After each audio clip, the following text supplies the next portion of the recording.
রহমান ইব্রাহিম গুলেস্তা হাফিজ Memorial institute কর্তৃক আয়োজিত online ক্লাসে তোমাদেরকে সুস্বাগতম।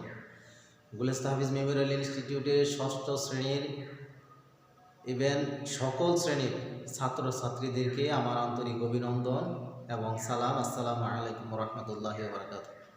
আমি আজকে ষষ্ঠ শ্রেণীতে লেটার, ওয়ার্ড এবং সেন্টেন্স নিয়ে কিছু আলোচনা করব, সেটা তোমরা মনোযোগ সহকারে শুনবে।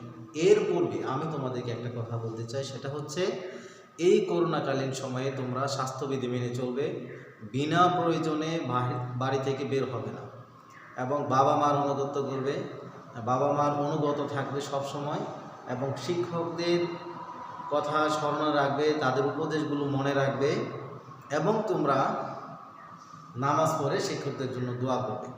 পরিষ্কার পরিচ্ছন্নতা থাকবে, হাতের নখ যেন বড় না হয়, সকল কিছু মেনটেন করে চলবে। তোমার লাইফটা একটা শৃঙ্খলায় নিয়ে আসবে।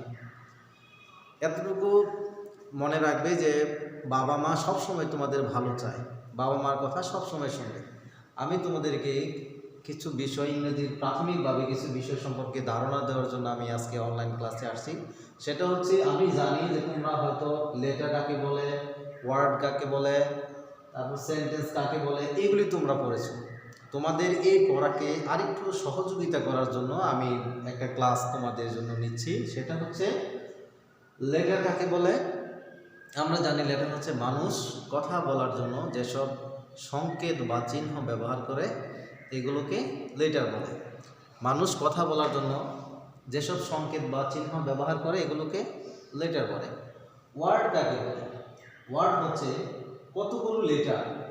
কতগুলো লেটার পাশাপাশি বসে যদি মনের ভাব সম্পূর্ণভাবে প্রকাশ করে, তবে তাকে ওয়ার্ড বা শব্দ বলে। এরপর হচ্ছে সেন্টেন্স। কতগুলো ওয়ার্ড পাশাপাশি বসে যদি মনের ভাব সম্পূর্ণভাবে প্রকাশ করে, তবে তাকে সেন্টেন্স বলে। আমি আবার বলতেছি যে লেটার হচ্ছে মানুষ কথা বলার জন্য, আমরা যেমন আমরা মানুষ, আমরা কথা বলার জন্য আমরা বিভিন্ন সংকেত বা চিহ্ন ব্যবহার করি, এগুলো হচ্ছে লেটার। যেমন বাংলায় যদি আমরা বলি, এই যে আমি কথাগুলো বলতেছি, এগুলো হচ্ছে একটা বাংলা। এই বাংলার প্রত্যেকটা এক একটা অক্ষর মিলিত হয়ে একটা শব্দ হয়েছে, তারপর কিছু শব্দ মিলে একটা সেন্টেন্স হয়েছে। এই সেন্টেন্সগুলো আমি এখন তোমাদেরকে উপস্থাপন করছি। যেমন তেমনিভাবে ইংরেজিতেও কিছু বিষয় আছে, সেটা হচ্ছে লেটার হচ্ছে, আমি আবারও বলি যে মানুষ মনের ভাব প্রকাশ করার জন্য যেসব সংকেত বা চিহ্ন ব্যবহার করে, তাকে লেটার বলে। এখন ওয়ার্ড কাকে বলে? কতগুলো লেটার পাশাপাশি বসে যদি মনের ভাব সম্পূর্ণভাবে প্রকাশ করে, তবে তাকে ওয়ার্ড বা শব্দ বলে। আমি আবার বলছি, কতগুলো লেটার পাশাপাশি বসে যদি মনের ভাব সম্পূর্ণভাবে প্রকাশ করে, তবে তাকে ওয়ার্ড বলে। যেমন আমি একটা ওয়ার্ড দিচ্ছি, এখানে হচ্ছে WORD, ওয়ার্ড। এই ওয়ার্ড শব্দের অর্থ হচ্ছে কাজ। এখানে জি ও গো অর্থ হচ্ছে যাওয়া। এই দুটা মিলে একটা ওয়ার্ড হয়েছে এবং এই WOR এখানে 4টি লেটার মিলিত হয়ে একটি ওয়ার্ড হয়েছে। দেখো, এখানে যখন WOR ওয়ার্ড মানে হচ্ছে কাজ, এখানে যখন আমি ওয়ার্ড বলবো, তখন কিন্তু একটা ওয়ার্ড, একটা শব্দের একটা ধারণা আমার মাথায় চলে আসে এবং তখন আমি বুঝি যে এই ওয়ার্ড শব্দটার অর্থ হচ্ছে কাজ। যখন আমি জি ও গো অর্থ হচ্ছে যাওয়া, যখন আমি জি ও গোটা বলি, তখন আমার মাঝে একটা আসে একটা, যে এখানে জি ও গো অর্থ হচ্ছে যাওয়া, যে আমাকে কোথাও যেতে হবে বা কেউ যাবে, যেটাই হোক, এটা সম্পূর্ণভাবে একটা অর্থ প্রকাশ করেছে। সুতরাং এটাও একটা ওয়ার্ড, এটাও একটা ওয়ার্ড। তাহলে আমরা বলতে পারি, কতগুলো লেটার পাশাপাশি বসে যদি মনের ভাব সম্পূর্ণভাবে প্রকাশ করে, তবে তাকে ওয়ার্ড বা শব্দ বলে। এরপরে আসি আমি একটা সেন্টেন্স। যেমন আমি লিখলাম আই ইট রাইস, আমি ভাত খাই। কতগুলো ওয়ার্ড পাশাপাশি বসে মনের ভাব যদি সম্পূর্ণভাবে প্রকাশ করে, কতগুলো ওয়ার্ড পাশাপাশি বসে যদি মনের ভাব সম্পূর্ণভাবে প্রকাশ করে, তবে তাকে সেন্টেন্স বলে। ঠিক তেমনি ভাবে আমি এখানে একটা সেন্টেন্স লিখেছি, আই ইট রাইস, আমি ভাত খাই। আই ইট রাইস, এটাও একটা ওয়ার্ড, এটাও একটি ওয়ার্ড, এটাও একটি ওয়ার্ড। এটা কিন্তু একটা লেটার, পাশাপাশি লেটার এবং ওয়ার্ড। আবার যেমন আছে তোমার এ, এই এ অর্থ হচ্ছে একটি, আবার এ এটা হচ্ছে একটা ভাওয়েল, এটা হচ্ছে একটা লেটার। তাহলে আই ইট রাইস, আমি ভাত খাই, এটা হচ্ছে একটা সেন্টেন্স। তাহলে আমরা সেন্টেন্সের ডেফিনেশনে বলতে পারি যে কতগুলো ওয়ার্ড পাশাপাশি বসে যদি মনের ভাব সম্পূর্ণভাবে প্রকাশ করে তবে তাকে সেন্টেন্স বলে। আমি আবার লেটারে যাই। মানুষ কথা বলার জন্য যেসব সংকেত বা চিহ্ন ব্যবহার করে তাকে লেটার বলে।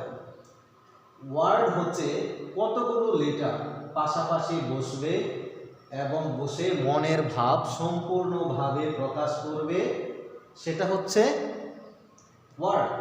এরপর আসি আমরা সেন্টেন্সে, যেমন আই ইট রাইস, আমি ভাত খাই, কতগুলো ওয়ার্ড, এই কতগুলো ওয়ার্ড পাশাপাশি বসে মনের ভাব সম্পূর্ণভাবে প্রকাশ করেছে, এই কারণে এটা হচ্ছে সেন্টেন্স। এখন এই সেন্টেন্সটা হওয়ার জন্য আমরা জানি একটা সেন্টেন্সের দুটি অংশ থাকে, একটা হচ্ছে সাবজেক্ট আর একটা হচ্ছে প্রেডিকেট। সাবজেক্ট আর একটা হচ্ছে প্রেডিকেট। সাবজেক্ট যেমন আই, বাকি অংশ হচ্ছে প্রেডিকেট। এটা হচ্ছে সাবজেক্ট, এটা হচ্ছে প্রেডিকেট। একটা সেন্টেন্সের দুটি অংশ, একটা হচ্ছে সাবজেক্ট আর একটা হচ্ছে প্রেডিকেট, বাকি অংশ প্রেডিকেট গেল। তারপর দেখো একটা সেন্টেন্স হওয়ার জন্য কিছু শর্ত আছে, ঠিক তেমনি ভাবে এই সেন্টেন্সটা হওয়ার জন্য কিছু শর্ত আছে।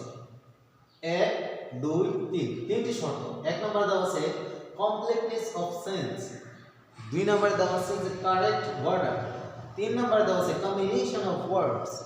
আমরা জানি এই তিনটা যদি একটা সেন্টেন্সে না থাকে তাহলে পরিপূর্ণ সেন্টেন্স হয় না, পরিপূর্ণ সেন্টেন্স হয় না। যেমন একটা হচ্ছে কমপ্লিটনেস অফ সেন্স, অর্থের পূর্ণতা। তুমি এমন একটা সেন্টেন্স বলবে, এই সেন্টেন্সে তোমার একটা অর্থের পূর্ণতা থাকতে হবে।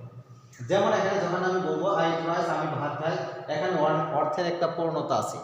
আমার এই কথার মাধ্যমে একজন বুঝে ফেলেছে যে আমি একথাই বলতে চাইতেছি যে আমি ভাত খাই। 2 নম্বরে দেওয়া আছে কারেক্ট ওয়ার্ডার, যথাযথ শব্দ শৃঙ্খল। যেমন আমি যদি এরকম লিখতাম আর আই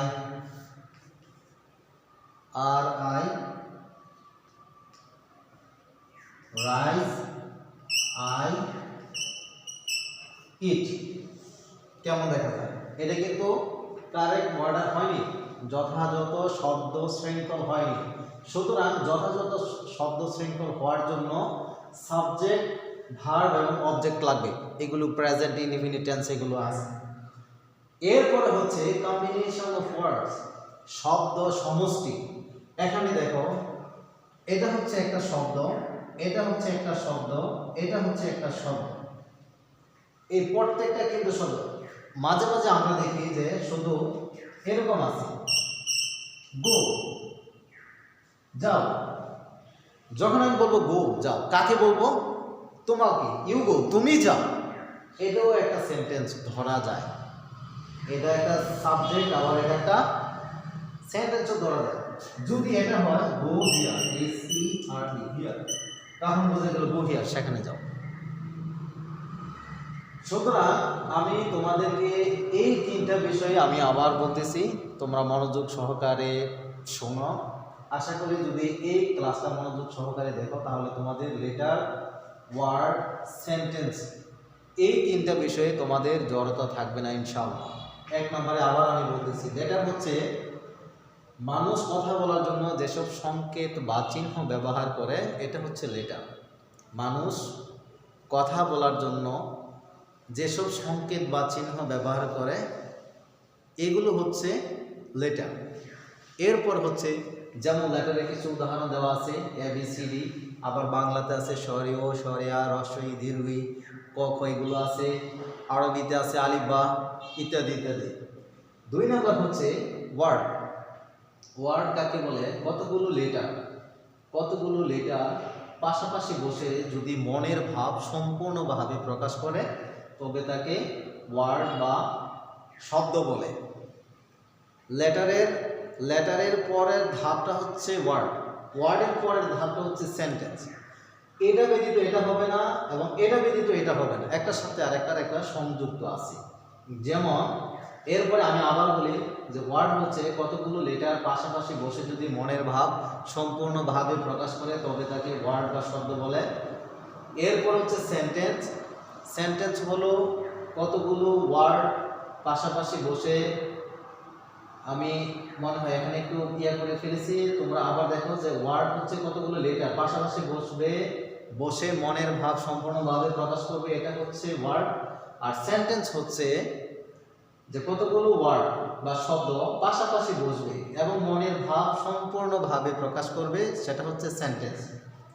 এই সেন্টেন্সের দুটি অংশ, একটি হচ্ছে সাবজেক্ট এবং প্রেডিকেট। সাবজেক্ট হচ্ছে যে কাজ করে আর প্রেডিকেট হচ্ছে বাকি অংশ। কর্তা হচ্ছে নিজের সাবজেক্ট আর বাকি অংশটুকু হচ্ছে কি প্রেডিকেট।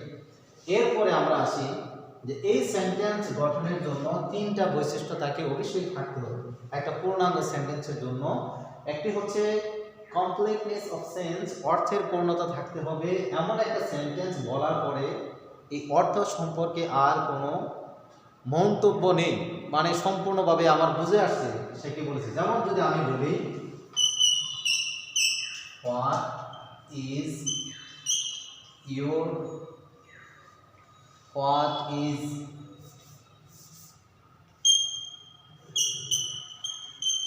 ইউর নেম, তোমার নাম কি, এটাও একটা সেন্টেন্স। আমি যখন এটা বললাম হোয়াট ইজ ইউর নেম, তোমার নাম কি, এটার মাধ্যমে আমার একটা বুঝে আসছে যে এটা কাউকে কিছু বলার জন্য একটা জিজ্ঞাসা।